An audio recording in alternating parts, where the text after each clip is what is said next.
Hello everybody, back here again for a vlog a day, and today is Saturday the 8th, and today was a lovely, beautiful day to be alive.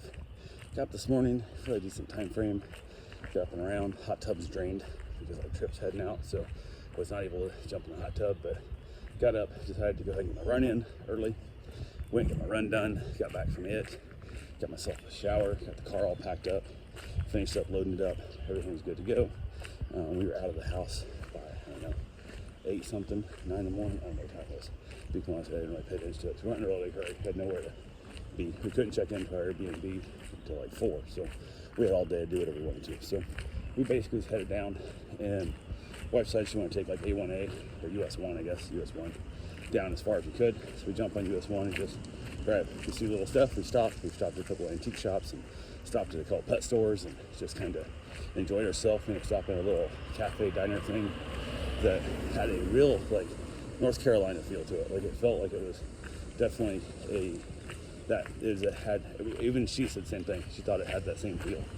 But I ended up with the biscuits and gravy, because I almost always have biscuits and gravy, just praying and hoping someday I will find a good biscuit and gravy, and today was not that day. So I don't usually eat breakfast, so I try to get like whatever's the cheapest and use that's biscuit and gravy.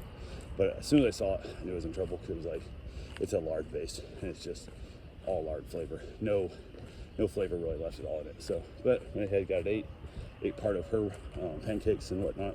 Tried her eggs. Her eggs were kind of lacking as well too. But this place is famous for its barbecue, the way the signs read. And I think breakfast is kind of something they're starting up. They're adding on to it. So I think they're new with the whole breakfast thing, and I have no need to ever go back to it again, because one, it's out in the middle of nowhere where we live, and two, it was not great. The part that sucked though was the staff was phenomenal. Like the waitresses and stuff were absolutely great. Like they had like weird, you go and they sit you at a table, they give you menus, and they tell you to go over to the counter and order, and then come back, sit down, they'll bring your food. It's kind of a weird design, and everybody seemed to screw it up. I watched a bunch of people not know what the hell was going on. Had to have the waitress come back over and tell them, hey, don't forget, if you want to order, you gotta go up there to the counter to order and not sit here, and we'll bring the food. And it was just repeated. People, like every time somebody came in, they got it wrong. We luckily figured it out because we watched it happen. First, I listened, and when we got our food order, it's all good. And then got out of there, headed on down. Like I said, just hitting pet stores and thrift shops and antique stores and stuff, just enjoying our day. Hit a couple little park areas. Karen decided she wanted to go to a place called Hobie Sound Beach, and I was like, okay. So as we were driving down, she put it in her phone, and it basically was telling her to go back 95 and then head down, which it would. That's because it wants to give you the shortest route, not necessarily the best route, but it kind of is what it is. So I'm like, no big deal. So we were getting low on gas. I never run low on gas. I always keep my tank filled up. But today I was like, I'll lay her down, and it'll give me an excuse when I'm going to use the restroom, or if I'm going to stretch my legs, that'll be a good excuse. I left the tank go lower than normally I ever would. And as we were driving, she decided to follow the phone, which then took us off, US 1, which was fine.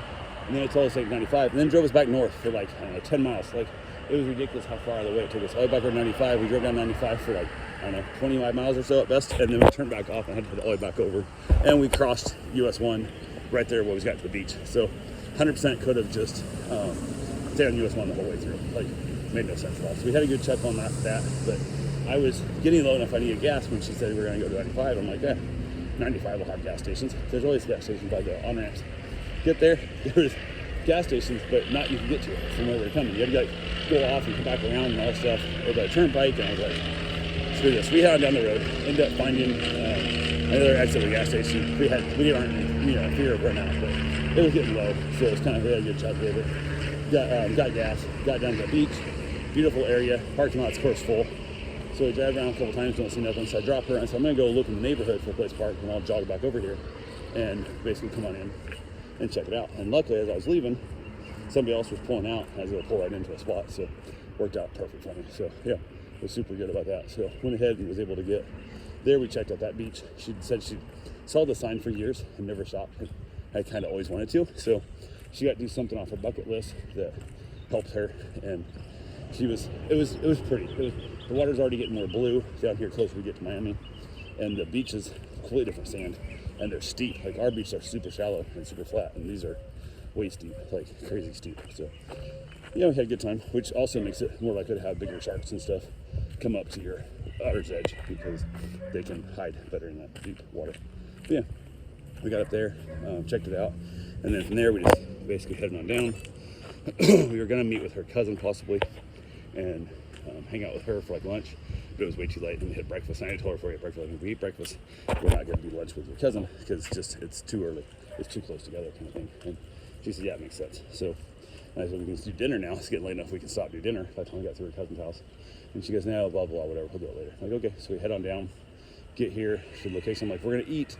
We're going to get to the place after dark. If we don't eat, we can get there and go out after we get to the place. And she's like, let's just eat once we get to our check-in to Airbnb. So I'm like, okay, cool. So we get here, find the location. It's pretty simple, pretty easy to go. There's a few other people saying it's like a shared courtyard, small little apartments, shared pool, shared courtyard area and stuff. We chat with them for a little bit. They gave us recommendations on where to go eat, which is a little catfish place right around the corner that my wife already had on the list as well. So we went down there and stuff.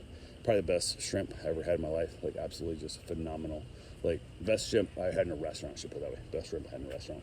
But had catfish, had the I don't know, scallops and stuff, whatever. And then we had fries, hush puppies and all that. And it was good. It was a real good restaurant. Amazing service. Tipped like a shit ton. Because I'd been saving up tips. I had not tipped other people. When they were shitty service, I'd give them lousy tips, like 10%. And then the 20%, 30% I would only give them, like for a good service, I put on a separate like ledger, and that lady got it because she was on the ball. She was awesome. She was great. So yeah, we split a platter and we were full. Like we left food on the table and we split one platter, and holy shit, like I saw another table of 4 over there next to us that they each got like a platter that big, and they were knocking it out themselves. I'm like, the fuck do you people eat that much and not get fat? Like I eat half what you're eating and I still feel like I'm getting fat. So it is what it is. We got back here to the place, ended up hanging out, got the Wi-Fi's hooked up and going. Sit out by the pool. I didn't get in last night, I was just not really feeling it. But sit out by the pool, watched some YouTube on my laptop, and basically had myself a little snack, and then wrapped it up, went to bed, called it a night. So that's all I got for right now. I will talk to you guys tomorrow. Have yourself a safe, wonderful day. Thanks for watching.